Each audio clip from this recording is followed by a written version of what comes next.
समर्थ.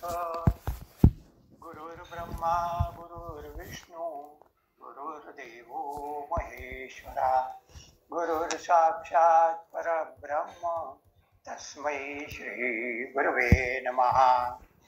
गणाधीश जो ईश सर्वा गुणांचा, मूळारंभ आरंभ तो निर्गुणाचा.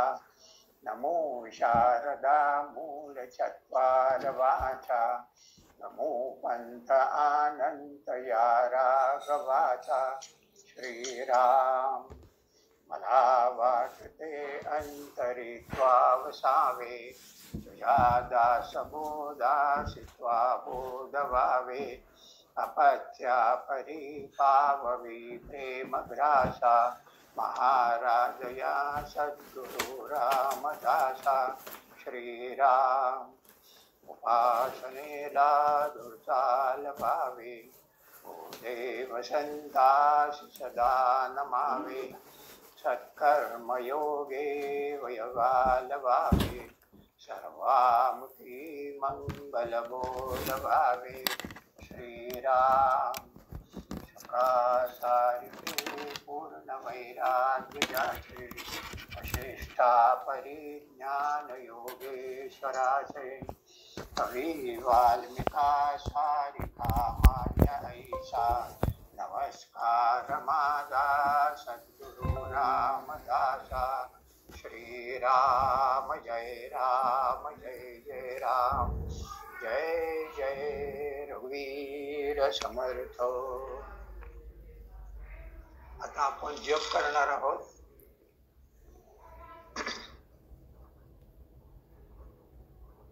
श्रीराम जय राम जय जय राम, श्रीराम जय राम जय जय राम, श्रीराम जय राम जय जय राम, श्रीराम जय राम जय जय राम, श्रीराम जय राम जय जय राम, श्रीराम जय राम जय जय राम, श्रीराम जय राम जय जय राम, श्रीराम जय राम जय जय राम, श्रीराम जय राम जय जय राम, श्रीराम जय राम जय जय राम, श्रीराम जय राम जय जय राम, श्रीराम जय राम जय जय राम, श्रीराम जय राम जय जय राम, श्रीराम जय राम जय जय राम,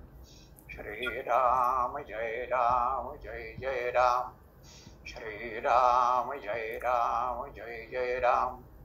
नमस्कार.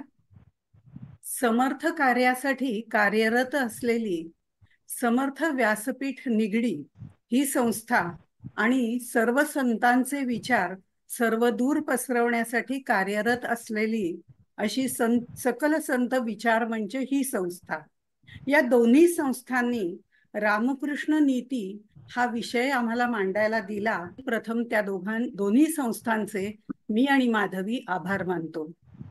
गेली 2 वर्ष आम्ही या संस्थांच्या सहकार्याने असा संवादात्मक कार्यक्रम करत आहोत. पहिल्यांदा आम्ही भावार्थ रामायण आणि वाल्मिकी रामायण यांचा तुलनात्मक अभ्यास इथे मांडला होता आणि मागच्या वर्षी योग वासिष्ठ या ग्रंथाचा अभ्यासही आम्ही मांडला होता. तत्पूर्वी आदिशंकराचार्यांची प्रश्नोत्तरी असाही संवादात्मक कार्यक्रम आम्ही दुसऱ्या चॅनलवर केलेला होता. आणि यंदा रामकृष्ण नीती या म्हणजे त्यांच्या चरित्राच्या आधारे आम्ही मांडणार आहोत. तुम्हाला सगळ्या सर्व श्रोत्यांना, जगदीश मूर्ती श्रोत्यांनाही आम्ही वंदन करतो, नमस्कार करतो आणि आजच्या कार्यक्रमाला सुरुवात करतो. शांताकारं भुजगशयनं पद्मनाभं सुरेशं विश्वाधारं गगनसदृशं मेघवर्णं शुभांगं लक्ष्मीकान्तं कमलनयनै योगिभिर्ध्यानगम्यं वंदे विष्णुं भवभयहरं ठं रामकृष्ण जय जय रघुवीर समर्थ. कारण श्री विष्णूंचा आता आपण श्लोक म्हटला, श्री विष्णूंना आपण वंदन केलं आणि हे वंदन मुद्दामून केलं कारण श्री विष्णूंच्या अवतारांपैकी राम आणि कृष्ण हे दोन अवतार अत्यंत लोकप्रिय आहेत. अवतार म्हटल्यानंतर अवतार हे कधी स्थूल कार्य करण्यासाठी येत नाही, तर ते येतात त्यावेळेला काहीतरी भरीव भक्कम काम करण्यासाठी येत असतात. त्यांच्यामध्ये तीन भाग असतात, एक युगपुरुष, विभूती आणि अवतार, अशा या तीन भूमिका असतात. अवतार सर्वच घेतात, पण तरी सुद्धा भौतिक जगात एखाद्या बौद्धिक किंवा आध्यात्मिक क्षेत्रामध्ये धर्मकारण करून बदल घडवणारे जे असतात त्यांना युगपुरुष म्हणतात. विवेकानंदांसारखे तसे असतात. व्यावहारिक क्षेत्रामध्ये आध्यात्मिक अधिष्ठान देऊन राजकारण करणारे राष्ट्रगुरु समर्थ रामदास स्वामी यांच्यासारखेही अवतार असतात. तर संत हे विभूतिमत्व आपल्यामध्ये धारण करतात आणि विभूती स्वरूपामध्ये असतात. ते जनसामान्यांना उपदेश करून समाजामध्ये बदल घडवतात. उदाहरणार्थ ज्ञानेश्वर माऊली, तुकाराम महाराज असं. पण धर्माला ग्लानी येते त्यावेळेला रामकृष्णादी अवतार हे धर्म संस्थापनार्थ येतात. भगवद्गीतेमध्ये श्रीकृष्णांनी स्वतः सांगितलेलं आहे, यदा यदा ही धर्मस्य ग्लानिर्भवति भारत, म्हणजे धर्मस्थापना आणि दुष्टांचा संहार हा या अवतारांमागचा उद्देश आहे. रामाच्या पूर्वी जर आपण बघितलं तर परशुराम हाही विष्णूचाच अवतार आहे. सीता स्वयंवराच्या वेळेला रामाने धनुष्याचा भंग केला. अयोध्येला जात असताना वाटेत या दोघांची समोरासमोर भेट झाली. तिथं परशुरामाचं अवतार कार्य संपलं आणि रामाचं अवतार कार्य सुरू झालं. त्रेतायुगातला राम हाही विष्णूचाच अवतार आहे आणि द्वापार युगातला कृष्ण हा सुद्धा विष्णूचाच अवतार आहे.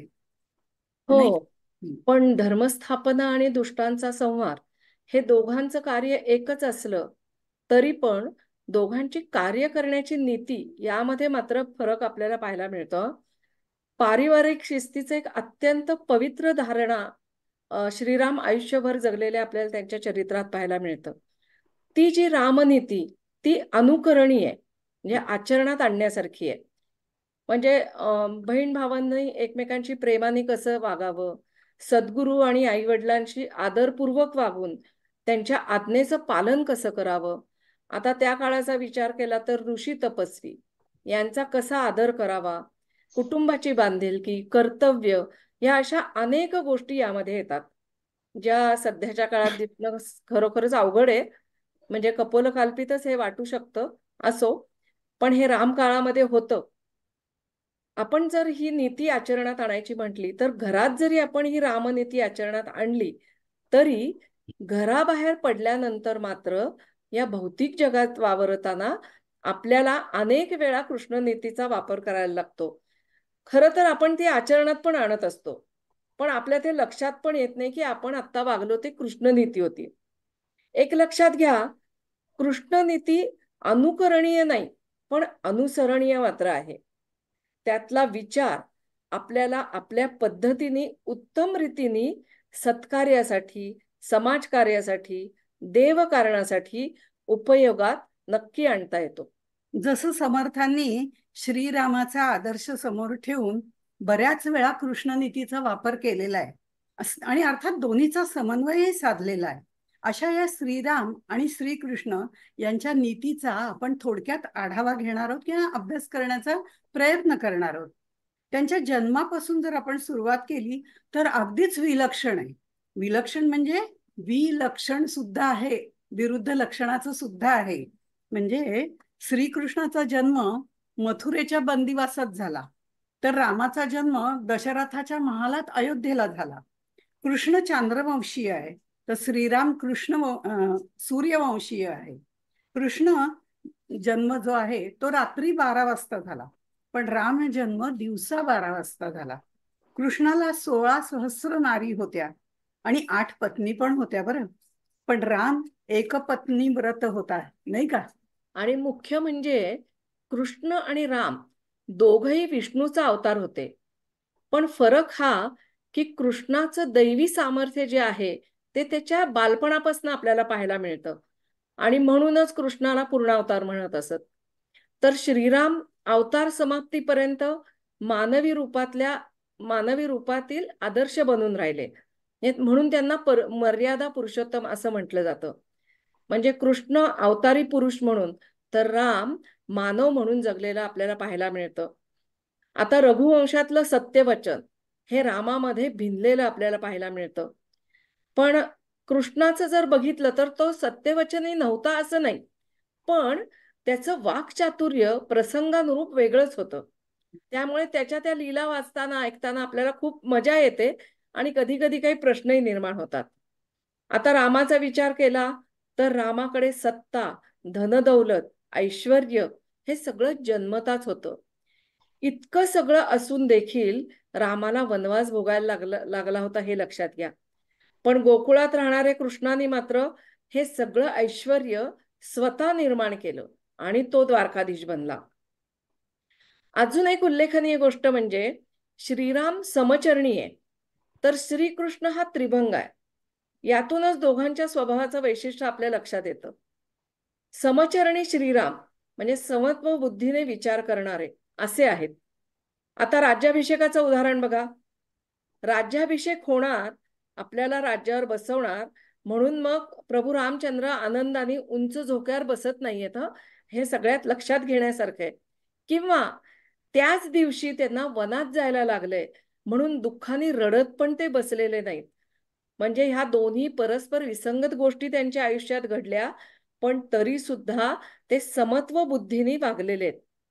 आता ही समत्व बुद्धी जेव्हा असते ना, तेव्हा परिस्थिती कशीही असली तरी सुद्धा अशी बुद्धी असेल तर त्या घटनेकडे पाहण्याचा दृष्टिकोन बदलतो. म्हणजे आता बघा, रामाचंच बघा. रामाचा या सगळ्या घटनेकडे पाहण्याचा दृष्टिकोनच वेगळा आहे. त्यांनी आपल्या आईला काय सांगितलं? मला बाबांनी अयोध्येच्या राज्याऐवजी वनाचं राज्य दिलंय असं सांगितलंय. वनवास भोगायला पाठवलं असं म्हणाले नाहीयेत ते. म्हणजे श्रीकृष्ण गीतेत जसं सांगतो त्याप्रमाणे सुखदुःख समे कृत्वा लाभा लाभो जया जयो, अशा या समतोल विचारात राहणारे श्रीराम आहेत. आणि श्रीकृष्ण मात्र त्रिभंग, आपण आत्ताच म्हटलं त्याप्रमाणे त्रिभंग म्हणूनच त्याची प्रसिद्धी आहे.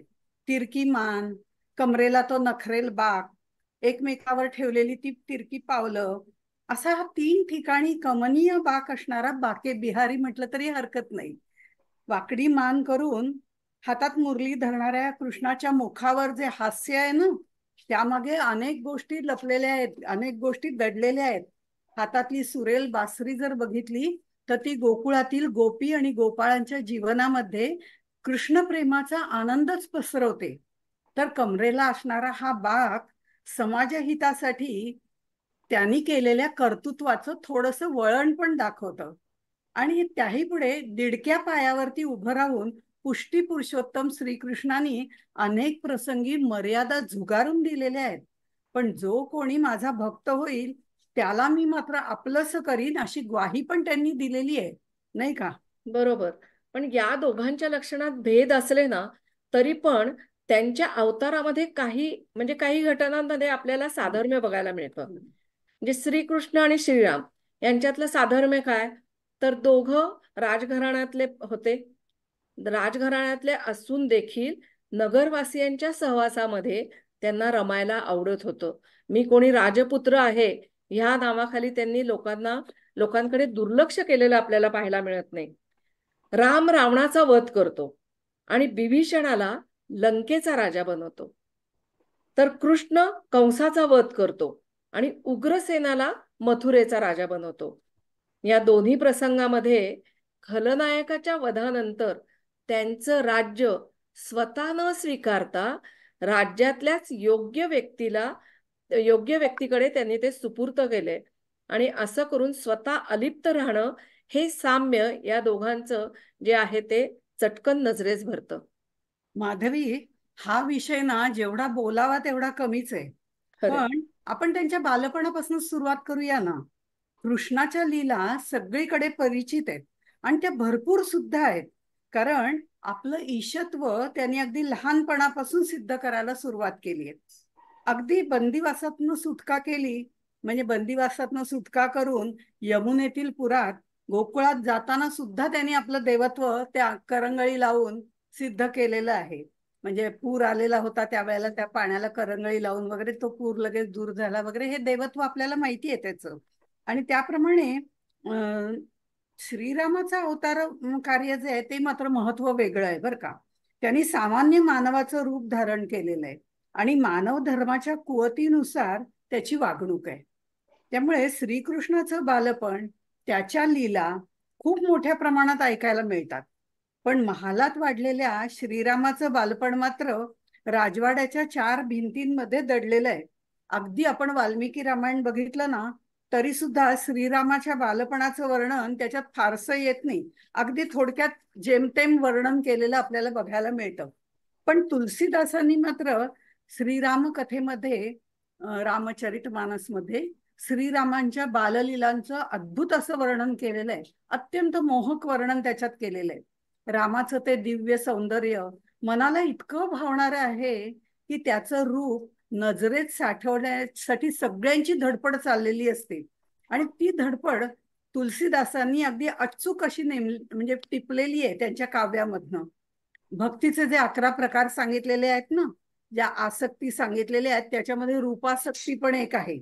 आणि त्यामुळे श्रीरामाचं रूप आपल्या मनामध्ये साठवून ठेवण्यासाठी प्रत्येक जण धडपड करत असतो. अगदी आपल्यालाच नाही, शंकरांना सुद्धा तसं वाटलं. आणि रामचरितमानसमध्ये भगवान शंकरांच्या मुखातून तुलसीदास आपल्याला सांगतात, सुंदर श्रवण सुचारू कपोला, सुंदर श्रवण सुचारू कपोला, अतिप्रिय मधुर तोतरे बोला. म्हणजे अत्यंत मनोहर असं त्या श्रीरामाचं सौंदर्याचं वर्णनही त्यांनी केलंय आणि त्यांच्या बाललीलांचं वर्णन सुद्धा तुलसीदासांनी केलेलं आहे. तुलसीदासांच्या या बाललीलांमध्ये काकभुशुंडी यांचा पण उल्लेख येतो. अयोध्येच्या महालातला हा कावळा कुणी साधा कावळा नाही बरं का. भगवंताचे श्रेष्ठ भक्त श्री काकभुशुंडी आहेत. काकभुशुंडी महाराज कावळ्याच्या रूपामध्ये त्या राजमहालामध्ये येऊन राहिलेत आणि श्रीराम त्यांच्या हातचा प्रसाद आपल्याला कधी देतोय याची वाट पाहत बसलेत. आणि याच महालात भगवान शंकर देखील आलेले आहेत बरं का. म्हणजे श्रीरामाचं दर्शन घ्यायला, त्याचं ते मनोहारी रूप पाहायला भगवान महादेव सुद्धा आलेत. पण ते सुद्धा येताना ज्योतिषाचा वेश घेऊन आलेत, तर कधी मदारी म्हणजे ते माकडाचे वगैरे खेळ करणारे लोक असतात ना, मदारी बंदरवाला म्हणतात त्याला, तसे होऊन सुद्धा शंकर आलेले आहेत. म्हणजे असं रूप घ्यायला त्यांना काही वाटलं नाही, पण रामाचं दर्शन मात्र त्यांना हवं होतं.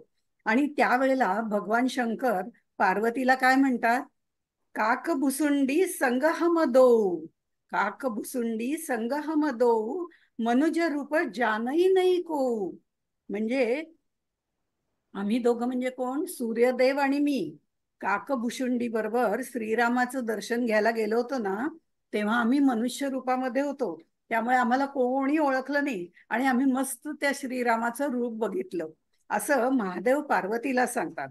या सगळ्यामध्ये आपल्याला एक लक्षात येतं की हे रामाचं रूप जे आहे ते अगदी मोहात पाडणार आहे. या छोट्या रामाच्या दर्शनामध्ये आनंद आहे. सूर्यवंशात जन्माला आलेल्या श्रीरामांना पाहायला प्रत्यक्ष सूर्यदेव सुद्धा आलेले आहेत. म्हणजे याचं वर्णन सगळं तुलसीदासांनी केलेलं आहे. आणि अंगणात येणाऱ्या या काकभुशुंडीच्या रूपात जे कावळा आलेला आहे, त्या कावळ्याच्या मागे दुडू म्हणजे पावलं टाकत श्रीराम जातात. ठुमकी चलत रामचंद्र बाजत पैंजनिया, असंही वर्णन काही केलेलं आहे.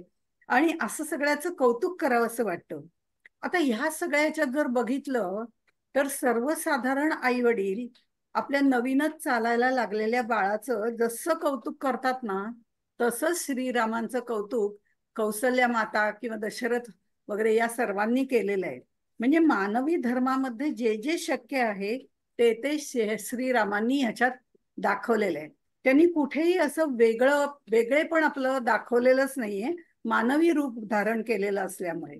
श्रीरामांचं बालपण जर बघितलं तर मनोहारी आहे असं आपण दरवेळी म्हणतोच.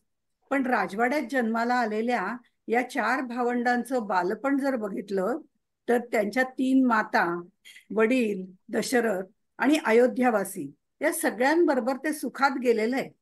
अख्खा दिवस या 4 बालकांबरोबर खेळण्यामध्ये कसा वेळ जातो हे कोणालाच भान राहत नाही. श्रीरामाचं बालपण किंवा त्यांच्या लीला फारशा काही नाहीयेत, ऐकिवातही नाहीयेत, पण त्यांनी केलेला तो जो चंद्राचा हट्ट आहे तो मात्र पुरेसा बोलका आहे. कौसल्याच्या मांडीवरती ज्या वेळेला श्रीराम खेळत होते त्यावेळेला त्यांना चंद्राचं दर्शन झालं. आता पौर्णिमेचा चंद्र म्हणजे त्याचं रूप तर वर्णन करायलाच नको, इतकं सुंदर रूप होतं. आणि तो चंद्र आता मला हवाच असं म्हणून श्रीरामानी हट्ट केला, बालरामानी हट्ट केला.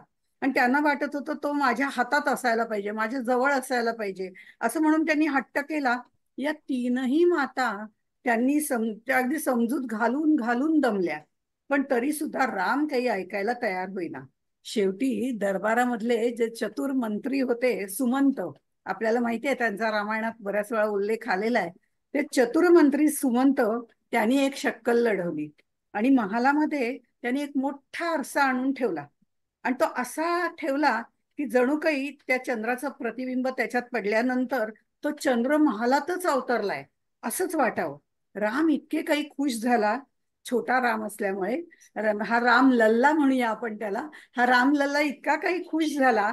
ते सगळ्यांना ही कथा खरं म्हणजे माहितीये, पण तरी सुद्धा माधवी ही कथा सांगण्याचा मोह मलाही मात्र आवडता आला नाही.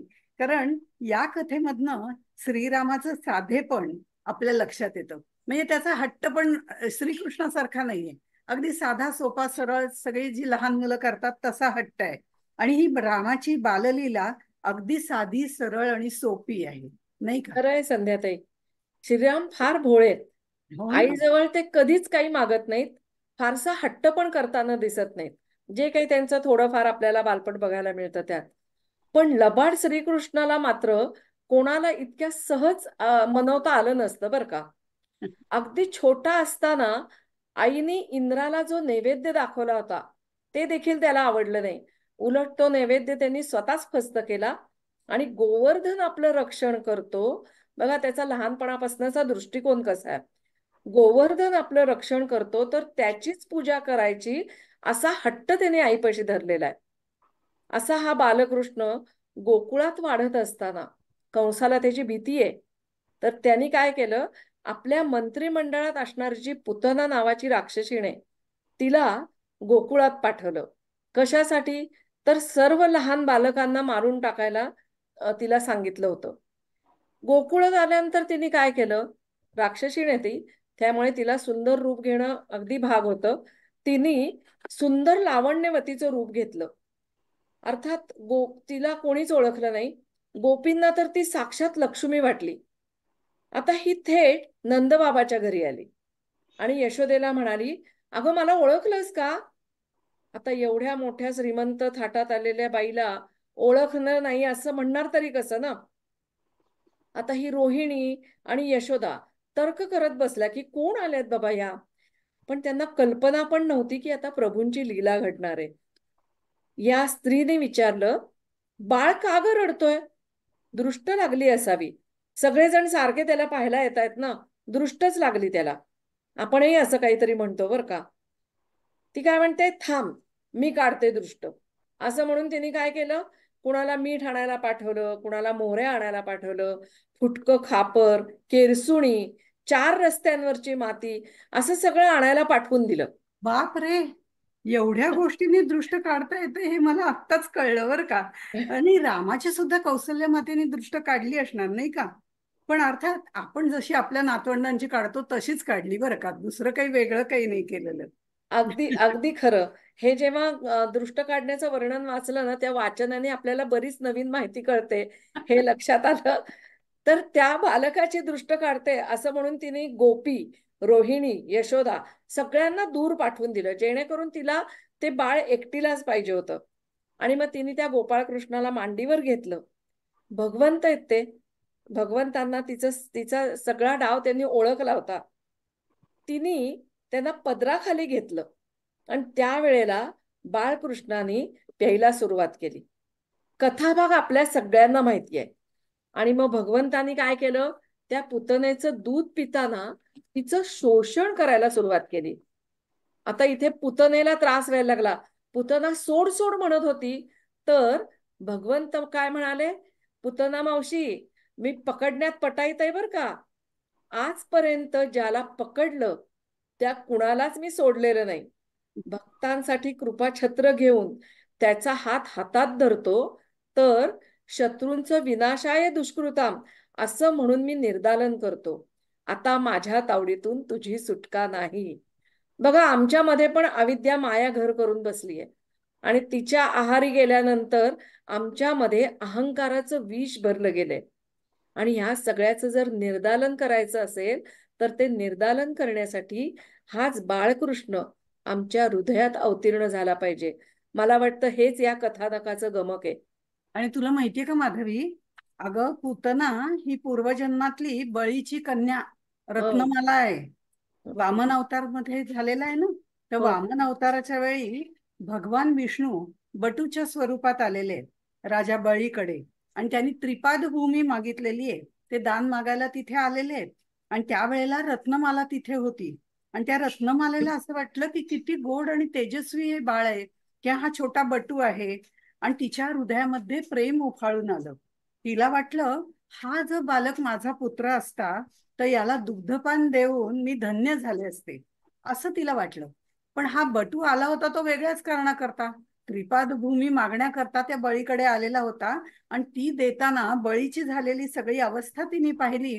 त्यावेळेला मात्र तिला त्या छोट्या बटूचा रागच आला. खरं म्हणजे मातृभाव आणि शत्रुभाव हे दोन्ही एकत्र घेऊन रत्नमालेनी पुतनाचा जन्म घेतलेला आहे. आणि मग भगवंतानी पुतनेला मुक्ती दिलेली आहे. अशी ही कथा आहे. आता दुसरी जर कथा श्रीकृष्णाची पाहायची झाली तर कालिया कुंडाची कथा आपल्याला सगळ्यांना माहिती आहे. कालिया कुंड किंवा तो जो डोह होता, तो कालियाच्या विषामुळे त्यातलं पाणी इतकं जहाल विषारी झालेलं होतं. आणि ह्या विषाचा परिणाम यमुनेच्या आजूबाजूच्या परिसरावर सुद्धा झालेला होता. अत्यंत भयंकर परिणाम झालेला होता. आणि हे बघून श्रीकृष्णानी बालकृष्णानी आपली लीला करून हे पाणी विषमुक्त करायचं ठरवलं होतं. म्हणून त्यांनी डोहात उडी मारली. आता कोणीही साहसी पुरुष जबरदस्तीने या डोहात प्रवेश करणार नाही याच्याबद्दल कालियाला मात्र खात्री होती. आज इथे कोण आला असं म्हणून तो रागारागाने बाहेर आला. आणि त्या कालियाच्या रागाला पारावारच उरला नाही. त्यांनी त्या सुंदर छोट्याशा श्रीकृष्णाभोवती आपलं सगळं गोल असं त्यांनी त्याचा वेढा शरीराचा घातला. आणि हे घातल्यानंतर कालियानी त्याला पकडलंय ही वार्ता सगळ्या गोकुळामध्ये पसरली. आणि मग नंद, यशोदा, रोहिणी सगळेच भयभीत झाले, घाबरून तिथे आले आणि गांगरून गेले की आता काय होणार. पण श्रीकृष्णाने आपलं शरीर फुगवत नेलं आणि कालियाचं शरीर तुटायला लागलं. त्याच्या नाकातोंडातून विषाचे फवारे बाहेर पडू लागले. योगेश्वरांनी त्याची शेपटी हातात घेतली आणि त्याच्या फण्यावरती उड्या मारायला सुरुवात केली. त्या आघातामुळे कालिया जो होता त्याचे जे फण होते ते छिन्न विछिन्न व्हायला लागले.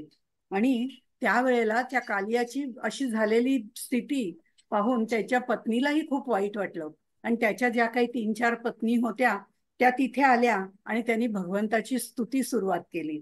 आणि आपल्या पतीवर म्हणजे कालियावरती कृपा करावी, आमच्यावरही कृपा करावी असं म्हणून श्रीकृष्णाला त्या शरण गेलेल्या आहेत. आणि कालियाही नंतर शरण गेला. पण कालियाच्या डोहामध्ये मग नंतर श्रीकृष्णाने जलक्रीडा केली आणि जलक्रीडा करून यमुनेचं पाणी त्यांनी शुद्ध केलेलं आहे. अशी ही कथा आहे. आता पाणी म्हटलं तर नगरवासियांची मालमत्ता आहे ना. तिथल्या राहणाऱ्या सगळ्या नगरातल्या लोकांची ती मालमत्ता आहे. अगदी आजच्या भाषेत सांगायचं झालं तर जल है तो जीवन है असं सगळ्यांनाच माहिती आहे. पण हे लक्षात घेऊन कालिया मर्दन करून वृंदावनाला शुद्ध अशा पाण्याचा पुरवठा होईल याची काळजी आपल्या श्रीकृष्णाने घेतलेली आहे. त्यामुळे संध्याताई, तसं पाहायला गेलं तर असे अनेक कालिया आजही पोचले जात आहेत. खरे कालियाला या डोहातनं बाहेर काढून कन्हैयाने डोहातलं पाणी शुद्ध केलं आणि अवतीभवतीचा परिसर पण स्वच्छ आणि शुद्ध केला. तसंच आपला देश कलुषित करणारे जे कालिया आहेत ना, आज देशामध्ये मोकाट फिरतायत, त्यांना देशाबाहेर घालवून देशाचं शुद्धीकरण करणं ही कृष्ण नीती आहे आणि ती आज आवश्यक आहे असं वाटतं. कृष्ण हा लहानपणापासूनच आक्रमक होता हे आपल्याला पाहायला मिळतं. त्याच्या बाललीला बघितल्या तर ते आपल्याला प्रकर्षाने जाणवतं. कृष्णांच्या बाललीलामध्ये त्याने आपल्या दैवी गुणांचा वापर केलेला दिसतो. पण श्रीराम कसे आहेत? ते मात्र लहानपणापासून शांत आणि संयमी आहेत. त्यांनी त्यांच्यातल्या दैवी गुणांचा वापर न करता कायम मानवी मर्यादांचं पालन केलेलं आपल्याला पाहायला मिळतं. या दोन्ही युवराजांनी त्यावेळचा समाजरचना जी होती त्या समाजरचनेनुसार ऋषींच्या आश्रमामध्ये जाऊन आपलं पुढचं शिक्षण घेतलंय. भगवान श्रीकृष्णांना अध्ययनासाठी सांदीपनी ऋषींच्या आश्रमात पाठवण्यात आलं आणि अशा वेळेला त्यांनी त्या ठिकाणी तपश्चर्या देखील केलेली आपल्याला पाहायला मिळते. भागवतकारांनी जे मत त्यांचं मांडलेलं आहे त्याच्यामध्ये श्रीकृष्णांनी या आश्रमामध्ये जे ऋषींकडनं ज्ञान प्राप्त केलं, 64 दिवस त्या ठिकाणी ते राहिले आणि या 64 दिवसामध्ये 14 विद्या, 64 कला ते शिकलेत. गुरुगृहातनं परत जाताना तेव्हा गुरुदक्षिणा देण्याची एक पद्धत होती. त्यामुळे परत जाताना आता आपल्या गुरूंना काय दक्षिणा द्यावी असा त्यांना प्रश्न पडला. म्हणून त्यांनी गुरूंना तसं विचारलं पण ते सांदीपनी ऋषी काय म्हणाले, श्रीहरी आपलं गुरुपद मला बहाल केलं त्यापेक्षा श्रेष्ठ अशी दुसरी कोणतीही गुरु दक्षिणा असणार नाही हा भाव त्यांच्या मनामध्ये होता आणि तो त्यांनी या ठिकाणी बोलून दाखवलाय. आता या प्रसंगी ज्या गुरुपत्नी आहेत त्या गुरुपत्नींना गहिवरून आले. त्या म्हणाल्या, कृष्णा तू आम्हाला सोडून जाऊ नकोस रे, मी तुला माझ्या पुत्राप्रमाणे मानलंय आणि तुला बघून मी माझ्या पुत्रशोकाचं दुःख विसरले होते. असं म्हटल्यानंतर प्रभास क्षेत्रात समुद्रात बुडून गुरुपुत्र जो आहे तो मृत्यू पावलाय आणि हे कृष्णाला कळलं आणि मग आपल्या गुरुमातेचा जो शोक आहे तो दूर करण्यासाठी त्यांनी समुद्राकडे धाव घेतली आहे. समुद्राच्या सांगण्यावरनं समुद्रामध्ये एक राक्षस होता, पंचजन राक्षस, जो शंख रूपात राहत होता आणि त्याच्याकडे जाऊन त्यांनी गुरुपुत्राची मागणी केली आहे. पण तिथे तो त्याला मिळाला नाही म्हणून त्यांनी काय केलं, त्या राक्षसाला ठार केलं. त्या शंखासुराचं कलेवर घेऊन यमराजांना प्रिय असणारं संयमन नगरी जी आहे त्या ठिकाणी तो आता गेला आणि तिथे जाऊन श्रीकृष्णाने गुरुपुत्राची मागणी केली आहे. भगवंताची मागणी शिरोधार्य मानून आता त्यांना गुरुपुत्र परत मिळालाय, त्यांनी परत केला तो. आणि ठार मारलेला जो पंचजन राक्षस आहे ना त्या राक्षसावर अन्याय होऊ नये म्हणून तो शंख रूपाने तो राहिलाय ना, त्या शंखाला त्यांनी आपल्या करकमलामध्ये धारण केलेला आहे. तोच तो श्रीकृष्णाचा पांचजन्य शंख जो त्यांनी युद्धात सर्वप्रथम फुंकला होता. गुरुपुत्राला यमलोकातनं आणून गुरुमातेला त्यांनी दिलं. ही सर्वात मोठी गुरुदक्षिणा त्यांनी आपल्या गुरूंना अर्पण केलेली पाहायला मिळते. परब्रह्म स्वरूप असे हे भगवंत आहेत, त्यांना सुद्धा परब्रह्म प्राप्तीसाठी सद्गुरू करावा लागतो आणि तो सुद्धा नरदेहात आल्यानंतर करावा लागतो हे आपल्या ह्याच्यातनं लक्षात येतं. स्वतः पूर्णावतार असूनही सद्गुरूंचं महत्व पटवून देण्यासाठी त्यांनी ही लीला केलेली आपल्याला पाहायला मिळते. पण श्रीरामाच्या बाबतीत मात्र तशी लीला नाहीये. महाराज दशरथांच्या 4ही राजकुमारांचं शिक्षण महर्षी वशिष्ठांच्या आश्रमात झालं. अगदी अन्य मुलांबरोबर सर्वसाधारणपणे जसं वागलं जातं त्याप्रमाणे वागूनच त्यांनी ते पार पाडलेले. राजकुमार असले तरी सुद्धा इतर मुलांप्रमाणे तेही चटईवरच निजायचे. राजवाड्यातून त्यांच्यासाठी काही वेगळी भोजन व्यवस्था, सुखसोयी असलं काही दिलं नव्हतं बरं का. सामान्य मुलांप्रमाणेच त्यांची व्यवस्था केलेली होती. त्यांचं गुरुकुलातलं जीवन अतिशय साधं आणि सोपं होतं. आपल्या गुरूंची मनोभावे सेवा करायची, अत्यंत नम्रपणे आपली साधना करायची, अध्ययन करायचं, अशा पद्धतीनेच केलंय. आजकालच्या काळामध्ये या राजकुमारांचं हे वैशिष्ट्य आवर्जून सांगावं लागतं. नाही तर हल्ली सुद्धा AC क्लासेस लागतात सगळ्यांना उकडतं म्हणून. म्हणजे सगळ्याच गोष्टीच्या सोयी पुरवल्या जातात. अध्ययन करताना या गोष्टींची आवश्यकता नाहीये. सगळ्या गोष्टींचा सामना करता यायला पाहिजे, हे महत्वाचं आहे. त्यामुळे हे जे राजकुमार आहेत, राम, लक्ष्मण, भरत, शत्रुघ्न असे जे राजकुमार आहेत, हे राजकुमार असताना देखील सुखासीनतेच्या मध्ये त्यांनी आपलं आयुष्य व्यतीत केलेलं नाही. सुखासीन झालेले नाही.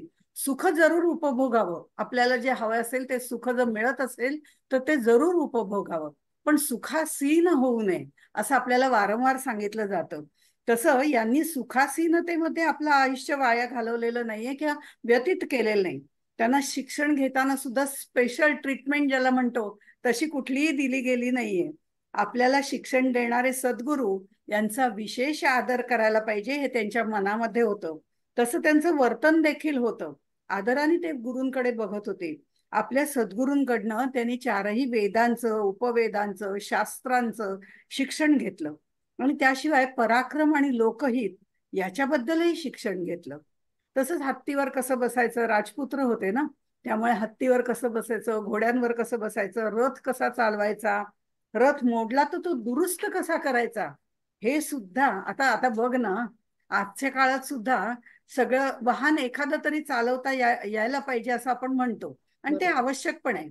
पण ते वाहन चालवता येतं, त्याच्याबरोबर त्याची दुरुस्ती सुद्धा वेळप्रसंगी आपल्याला करता यावी लागते, तेही तितकंच गरजेचं आहे. तो प्रकार इथे आपल्याला बघायला मिळतो. म्हणजे रथ चालवता येणं बरोबर आहे.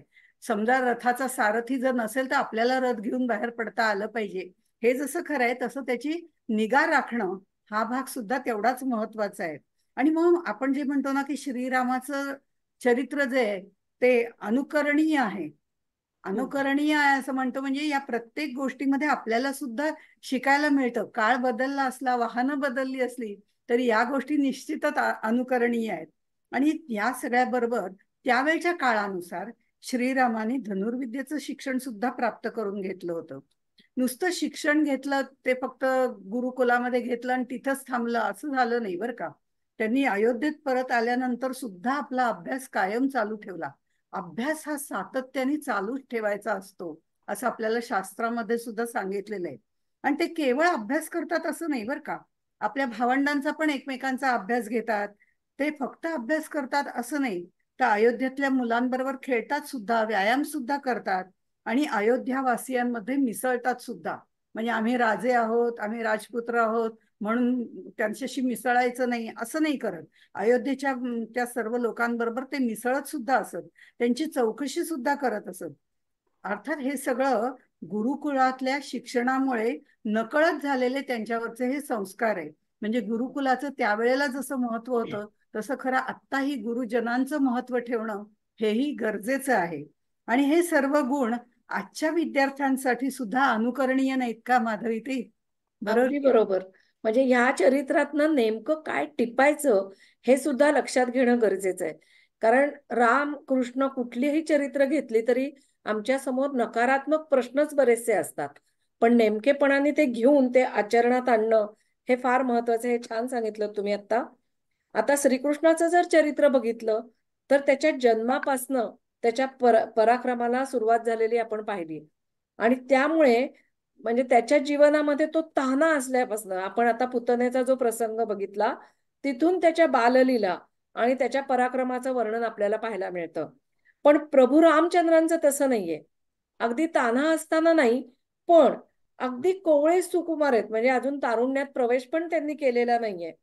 अशा अवस्थेत असताना विश्वामित्रांनी दशरथ महाराजांकडे आपल्या यज्ञाचं रक्षण करण्याकरता ह्या रामाची आणि लक्ष्मणाची मागणी केलेली आपल्याला माहितीये. पण एक बघितलं ना तर यज्ञ रक्षण हे केवळ निमित्त मात्र होतं. त्यांना काय करायचं होतं नेमकेपणाने? नवीन पिढी घडवायची होती, भावी राजपुत्राला घडवायचंय.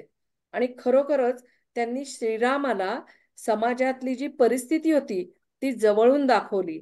रघुवंशाची जी यशोगाथा होती ती त्याला नीट ऐकवलीये, त्याचं महत्व त्यांनी सांगितलंय. आणि राक्षसांचा चाललेला जो धुमाकूळ होता, जनतेवर जे अत्याचार चालू होते, ऋषी मुनींची होणारी जी काही कत्तल होती, या सगळ्याचं जवळनं दर्शन घडवलंय. ओसाड आश्रम दाखवलेले आहेत, विश्वामित्रांची रामाच्या जीवनातली भूमिका अतिशय महत्वाचे आहे. उगाचच ते चरित्र रामकथेत आलेलं नाहीये. रामाला त्यांनी जीवनाची अचूक दिशा दाखवली आहे. म्हणजे अशाही व्यक्ती, असेही गुरु मिळणं हे भाग्य म्हणायला पाहिजे. त्यांनी काय केलंय, आपल्याकडची जी 54 प्रकारची दिव्यास्त्र होती ना, ती त्यांनी रामाला दिली आहेत. या प्रवासात श्रीरामाचा पहिला पराक्रम पाहायला मिळतो आणि तो म्हणजे कुठला? त्राटिकावध. राम आणि कृष्ण यांच्यामधले साम्यभेद आपण मगाशी बघितले. त्यातलं हे आणखीन एक साम्य आपल्याला बघायला मिळतं आणि ते म्हणजे आपल्या धर्मात स्त्री हत्या मान्य नाहीये. आणि असं असलं तरीही दोघांनी पहिला वध एका स्त्रीचाच केलाय. धर्माच्या विरोधात जाऊन तसंच जनतेला त्रास, जनतेला अतिशय मानणारे असे दोघं होते. जनतेला त्रास देणारे जे कोणी आततायी असतील त्याचा वध करायला दोघंही मागे पुढे बघत नाहीत. ह्या आतताईच्या लक्षणाबद्दल शुक्र स्मृतीमध्ये खूप छान सांगितलंय बरं का. आतताई म्हणजे अगदी आजकालच्या भाषेत जर म्हणायचं झालं तर अत्याचारी, अतिरेकी असं म्हटलं तरी हरकत नाही. पण शुक्र स्मृतीमध्ये जे सांगितलंय ते असं सांगितलंय, अग्निदौ गरदश्चैव शस्त्रपाणिर्धनापहा क्षेत्रदारापहर्ताच षडेते आतितायिनः.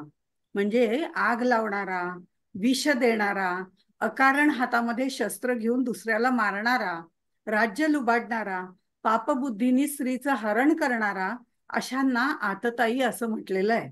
अशाच पद्धतीचा श्लोक मनुस्मृतीमध्ये पण पाहायला मिळतो. आता या स्मृतीतील व्याख्येचा जर विचार केला तर त्राटिका ही सुद्धा आतताईच होती. त्राटिकेनी अनेक ऋषींना मारलेलं आहे, खाऊन टाकलेलं आहे, माणसांना खाऊन टाकलेलं आहे. तिला मारणं गरजेचंच होतं. ती देहानी स्त्री होती, पण वस्तुतः स्त्री म्हणजे मातृत्वाचं प्रतीक समजलं जातं. म्हणून भारतीय संस्कृतीने स्त्रीला अवध्य ठरवलेलं आहे. त्राटिका देहानी जरी स्त्री असली तरी तिच्यामध्ये मातृभावना, वात्सल्य याचा लवलेश सुद्धा नव्हता. त्यामुळे आतताई जी आहे तिला म्हटलंय ते बाकीच्या गोष्टींमुळे म्हटलेलं आहे. आणि आतताईला जात नसते, तसंच आतताईला स्त्री पुरुष असं लिंगही नसतं, तो भेदही नसतो. आणि ज्यामुळे समाजहिताला धोका होतो त्याला अतिरेकी असं म्हटलं जातं. आणि ज्याच्यामुळे राष्ट्राला धोका निर्माण होतो त्याला राष्ट्रद्रोही असं म्हटलं जातं. पण राष्ट्रद्रोही असू दे नाहीतर अतिरेकी असू दे, त्याला संपवायलाच हवा. या कृतीमध्ये राजाचं कर्तव्य तर सिद्ध होतच. म्हणजे राजा रामाच्या बाबतीमध्ये किंवा कृष्णाच्या बाबतीमध्ये, कृष्ण राजा झालेला नाहीये पण तरी सुद्धा ते कर्तव्य त्यांनी पार पाडलेले. आणि इथे विश्वामित्रांनी त्याला आज्ञा केली होती रामाला. त्यामुळे आपल्या गुरूंची आज्ञा मानणं हाही एक भाग त्याच्यामध्ये होता. आता सज्जनांचं जर रक्षण करायचं असेल तर अतिरेक्यांचा नाश केलाच पाहिजे. परित्राणाय साधूनाम विनाशाय च दुष्कृताम, हे आपलं तत्वच आहे. आज आम्ही अतिरेक्यांना सुद्धा पोसतोय, राष्ट्रद्रोही लोकांचं कौतुक करतोय आणि ज्या देशात ते राहतायत तिथलंच अन्न खातायत, पण त्यांना त्यांच्या भूमातेचा जय जयकार करण्याचा कमीपणा वाटतोय. हे सुद्धा आतताईच नाहीत का? खरंय संध्याताई, तुम्ही आतताई ह्या शब्दाची इतकी सुंदर विश्लेषण करून सांगितलं ना.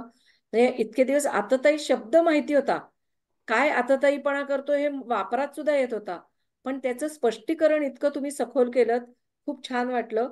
आणि अशाच्या असे जे आतताई होते त्यांचा नाश श्रीरामाने केलेला आपण पाहिला. विश्वामित्रांनी राम लक्ष्मणांना आपल्या बरोबर यज्ञ रक्षणासाठी नेलं होतं.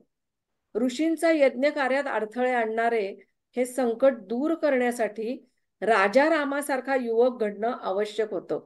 ही दृष्टी या ऋषींकडे होती आणि म्हणून ते त्याला घेऊन गेले होते. आता वास्तविक महाराज दशरथ या ऋषींचं संकट लिलया दूर करू शकत होते, पण पुढची तरुण पिढी समाजकार्य, राष्ट्रकार्य आणि देवकार्य करण्यासाठी तयार करणं राष्ट्रहिताचे असतं हे लक्षात घेऊन विश्वामित्रांनी पावलं टाकली आहेत आणि त्यांनी राम लक्ष्मणांना आपल्या बरोबर नेलेलं आहे. ह्या दोन्ही भावंडांना लहान वयात बलाढ्य राक्षसांचा वध करून ऋषींच्या यज्ञकारात येणारं विघ्न ते विघ्न नष्ट त्यांनी केलेलं आपल्याला पाहायला मिळतं. या कथांमधनं त्यांचा पराक्रमही आपल्या दृष्टीला पडतो.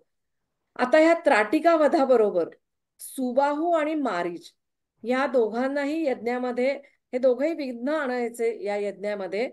आणि तेव्हा मारीच राक्षसाला रामाने नुसतं बेशुद्ध करून दूर भिरकावलेलं होतं. आणि सुबाहू जो आहे त्याच्यावर मात्र आग्नेय अस्त्राचा प्रयोग करून त्याला मारून टाकलंय. आता हा जो मारीच आहे, ज्याला बेशुद्ध केलं होतं, या मारीचानेच पुढे जाऊन सीता अपहरणाच्या वेळेला रावणाला मदत केली होती. कथाभाग सगळ्यांनाच माहितीये. आता शूर्पणखेचंच उदाहरण बघा, ती कथा बघा. शूर्पणखेचं नाक कापल्यानंतर सुद्धा तिने काय केलं, जनस्थानात जाऊन तिचे जे भाऊ होते, खरं तिचा हा भाऊ आहे, आणि त्याला हा सगळा प्रकार सांगितला. त्यावेळेला खरानी संतापून त्याच्याजवळ जे 14,000 सैन्य होतं, बलाढ्य असे राक्षस त्यामध्ये होते, ही सेना राम, लक्ष्मण आणि सीता या तिघांना मारण्यासाठी त्यांनी पाठवलीये. खरानी आपला भाऊ दूषण आणि मोठी राक्षस सेना घेऊन रामावर आक्रमण केलंय. खरं, दूषण आणि त्रिशरा असे हे जे 3 बलाढ्य राक्षस आहेत, या राक्षसांबरोबर रामाचं घनघोर युद्ध झालंय. आणि या युद्धामध्ये रामाने या सगळ्यांचा नाश केलेला आहे, त्यांना मारलंय. आता श्रीकृष्णाच्या तारुण्यातल्या लीलांचा विचार करायला बघितलं तर त्याचाही पराक्रम असाच दिसतो. मथुरेचा राजा मथुराधिपती कंस, त्यांनी देवकीची 8ही मुलं मारलेली होती, 7ही मुलं आधीची मारलेली होती, पण तरी तो भयमुक्त झालेला नव्हता. देवकीचा 8वा पुत्र गोकुळात वाढतोय, त्याच्या लीला, ईश्वरी शक्ती या सगळ्याचा विचार आतापर्यंत आपण केला. पण हळूहळू या नंदाच्या गोकुळात, म्हणजे नंदाच्या गोकुळात मथुराधिपती, आता मी म्हटलं ते कंसाला म्हटलं, कारण मथुरेचा राजा म्हणून मथुराधिपती. पण इथे मात्र नंदाच्या गोकुळामध्ये मधुराधिपती श्रीकृष्णाचा प्रभाव वाढत होता, मधुराधिपती. त्यामुळे त्यांनी काय केलं तर वृषभ, केशिराज, नागराज, कालिया, धेनुकासूर, पूतना सगळ्यांचे वध आतापर्यंत झालेले आहेत. सर्वांच्या तोंडामध्ये श्रीकृष्णाचंच नाव होतं, अन्यायाचा प्रतिकार करणारा म्हणून मथुरेत सुद्धा त्याला प्रसिद्धी मिळाली होती असा हा कृष्ण. आता त्याची चौकशी या उन्मत्त कंसाने करायला सुरुवात केली. आता त्यामध्ये ब्रजवासी असा हा कृष्ण आपल्या सत्तेचा पायाच उखडून टाकतोय हे त्याच्या लक्षात आलं होतं. आणि त्यांनी अक्रूरामार्फत कृष्णाला गोकुळामधून मथुरेत येण्याचं आमंत्रण दिलं. म्हणजे आपल्याच राजधानीमध्ये आपल्या शत्रूला ठार मारण्याचा खरं म्हणजे घाट घातला. पण वरवर प्रेमाचा निरोप दिला बरं का, कंस मामाच होता ना त्याचा, तर त्यामुळे वरवर मात्र छान निरोप दिला की तो गोकुळाचा वार्षिक कर तुम्ही भरताना तो कर घेऊन तुम्ही स्वतःच या ना, त्यामुळे तुमची आणि कंस मामाची भेट होईल.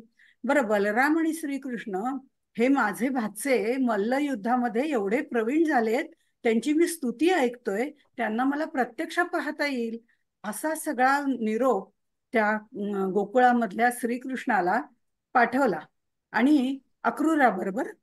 पण कृष्ण काही एवढा भोळा नव्हता, त्याला काही हे समजलं नाही असं नाही, त्याला त्यामागचा हेतू कळला नाही असं मुळीच नाही. पण ह्या सगळ्या ह्याच्यामध्ये असा हेतू, म्हणजे हे सगळं निरोप वगैरे पाठवला, या सगळ्या ह्याच्यामध्ये कंसाचा जो पितामह कंक, याला मात्र श्रीकृष्णाबद्दल खात्री होती बरं का, की श्रीकृष्णाने सगळ्यांना एकत्रित केलाय वगैरे, ह्या बातम्या त्यांच्याही कानावर येत होत्या.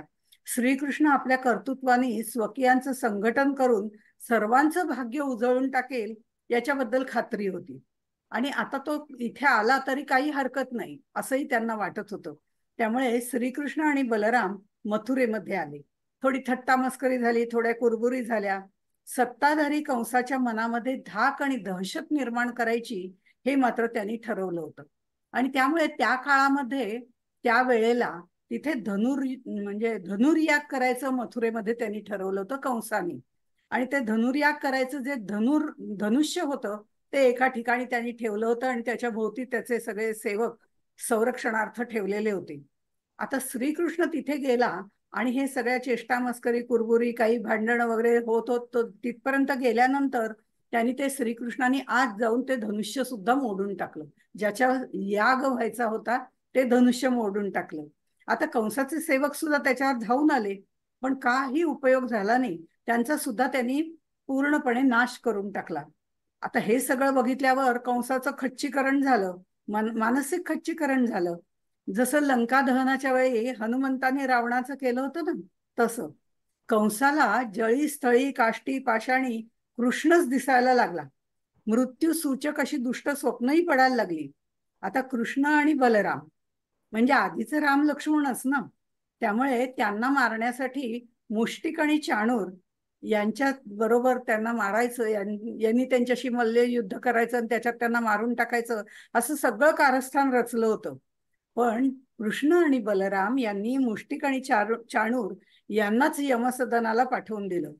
बरं, त्यावेळेला मात्र कंसाने इतका आरडाओरडा केला, तो भयंकर तप्त झाला होता की आता मी जेवढे प्रयोग करायचे ठरवले ते त्यातला काहीच उपयोगी पडत नाही हे कळल्यानंतर मग मात्र त्याचं भान म्हणजे तो सगळा बेभानच होऊन गेला आणि आरडाओरडा करायला लागला, या मुलांना हाकलवून द्या, नाही तर एक तर त्यांना मारून तरी टाका.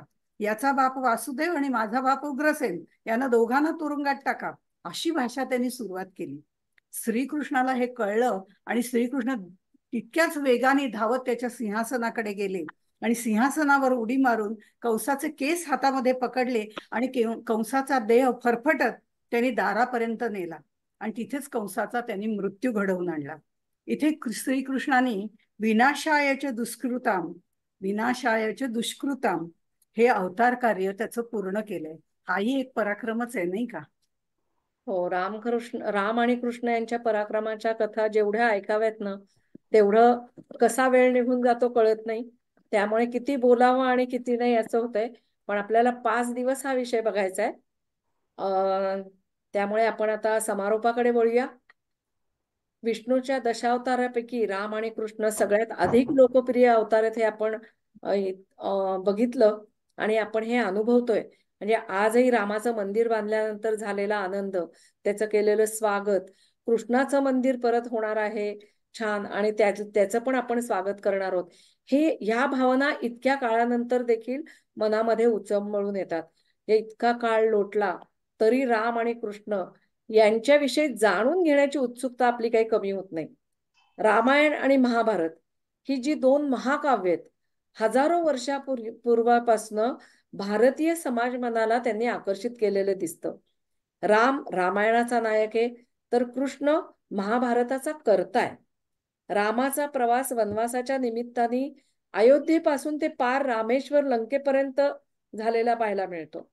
तर कृष्णाचा प्रवास गोकुळ मथुरेपासून द्वारका इंद्रप्रस्थ असा पसरत जातो. अनेक भाषांमध्ये त्यांची चरित्र वर्णन केली, अनेक दंतकथा निर्माण झाल्या, तरी त्याचा मूळ गाभा जो आहे तो लोकांच्या मनामध्ये खोलवर रुजलेला अनुभवायला मिळतो. खरं तर त्यांच्यातली तुलना करणं हा या व्याख्यानामागचा उद्देश नाही.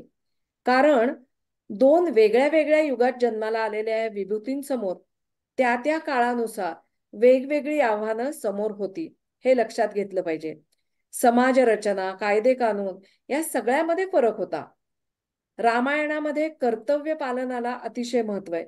कर्तव्यनिष्ठ राम कर्तव्याला अग्रस्थान देतो हे आपण बघितलंय. इतकं देतो की वेळप्रसंगी त्याने आपला जो पतिधर्म जो आहे तो देखील त्यांनी बाजूला ठेवला, ज्याच्यावर आपण अनेक प्रश्न आज निर्माण करतो. पण मानवी जीवनात येऊन काही अपूर्णता देखील या दोघांनी आपल्याला दाखवून दिली आहे बरं का.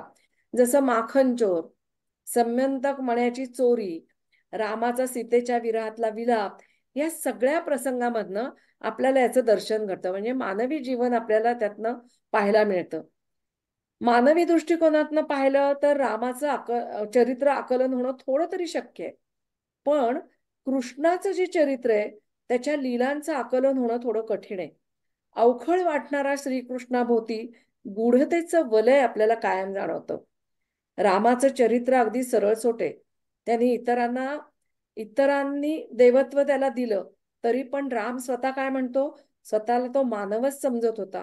इतका तो त्याची जी भूमिका आहे त्या भूमिकेशी समरस झालेला आपल्याला पाहायला मिळतं. पण श्रीकृष्णाचं चरित्र याच्याहून वेगळं आहे. त्याच्या बालपणापासून बघितलं तर त्याचं अवतारित्व सिद्ध करत, किंबहुना श्रीकृष्ण स्वतःला भगवानच समजतो आणि तो तसं सांगतो देखील. श्रीराम स्वतःला सामाजिक बंधनात बांधून घेतात. या उलट श्रीकृष्ण सतत बंधनं जुगारून देताना आपल्याला दिसतो. अगदी राज्यपदाच्या बंधनात देखील तो अडकत नाही. श्रीरामांनी सगळीकडे मर्यादांचं पालन केलेलं दिसतं. अगदी युद्धात देखील त्यांना याचं विस्मरण झालेलं नाही. पण श्रीकृष्ण अन्यायाला विरोध करताना कोणताही मार्ग स्वीकारायला मागे पुढे पाहत नाहीत. श्रीराम वचन देतात आणि ते उत्तम पद्धतीने निभावतात. श्रीकृष्ण वचन मोडत नाहीत, पण कुणाच्या वचनात पण अडकत नाहीत. म्हणजे ही जी त्याची नीती आहे ना, ती वाखाणण्याजोगी आहे. अशा अनेक गोष्टी आहेत ज्यामध्ये कुठे साधर्म्य आहे, कुठे वेगळेपणा आहे. तुलना न करता त्यांना या प्रवचनांच्या माध्यमातून आपण जाणून घेण्याचा प्रयत्न करणार आहोत. पण आपल्याला वेळेचं बंधन आहे, त्यामुळे आपण इथे थांबूया. पण आजच्या कार्यक्रमाची सांगता एका रामपदाने व्हावी असं वाटतं. आणि हे पद सौ अनघा शहा ह्या आपल्याकरता सादर करणार आहेत. मी त्यांना विनंती करते त्यांनी आपला अभंग सादर करावा. जय जय रघुवीर समर्थ.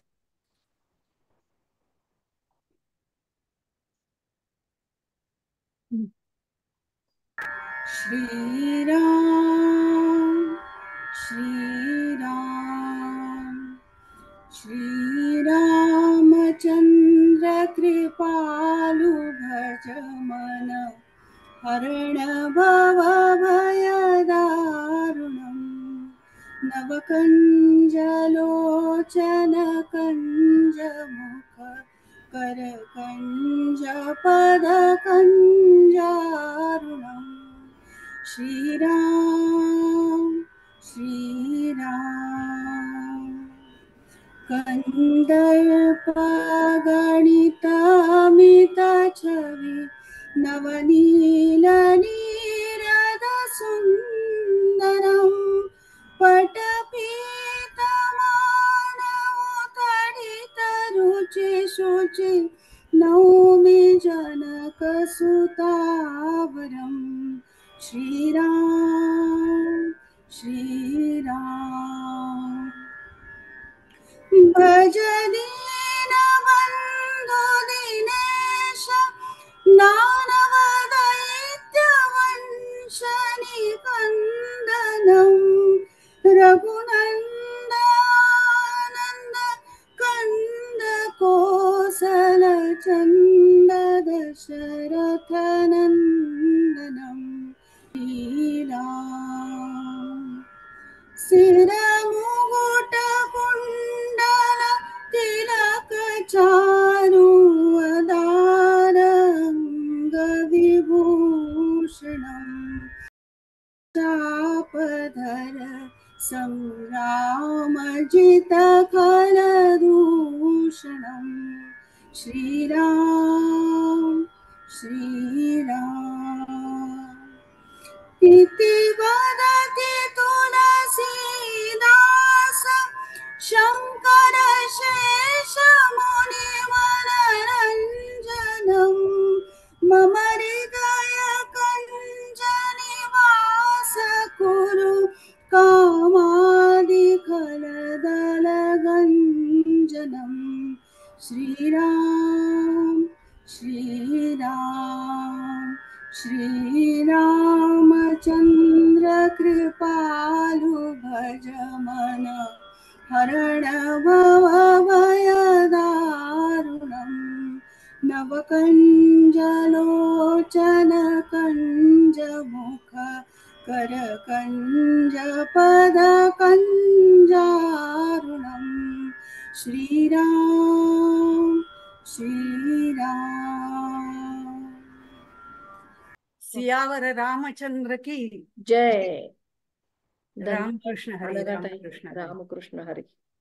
अनघाताईंना धन्यवाद देते आणि उद्या याच वेळेला आपण सर्वजण पुढचा भाग ऐकण्यासाठी नक्की याल याबद्दल खात्री आहे. आपल्या सर्वांचे आभार मानते आणि इथेच थांबते. जय जय रघुवीर समर्थ. रघुवीर समर्थ.